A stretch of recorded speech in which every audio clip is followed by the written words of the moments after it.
Strengthening Faith 48. I had a thought which I wanted to share. I was pondering over a powerful weapon and trap of the devil, which can affect every Muslim irrespective of the strength of their faith.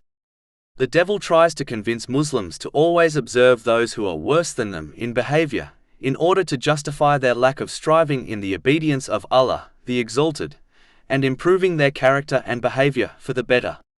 For example, a Muslim who offers their obligatory prayers once in a while will observe someone who does not pray at all in order to make themselves feel better.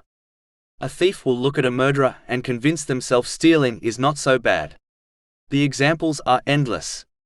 It is very strange how these Muslims so easily observe those who appear worse than them in order to justify their lack of effort in obeying Allah, the Exalted. But these same people will not observe those who are in a worse off position than them when they face difficulties.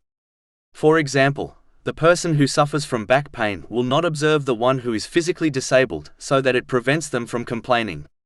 This attitude has specifically been advised by the Holy Prophet Muhammad, peace and blessings be upon him, in a narration found in Jami'a at-Tirmidhi, number 2513.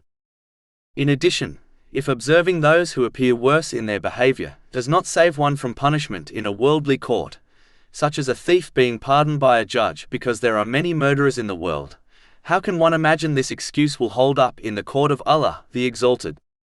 Muslims should therefore avoid this trap of the devil by observing those who appear better than them, so that they are inspired to improve their character and behavior progressively for the pleasure of Allah, the Exalted. This is what Allah, the Exalted, demands, meaning, He does not demand perfection.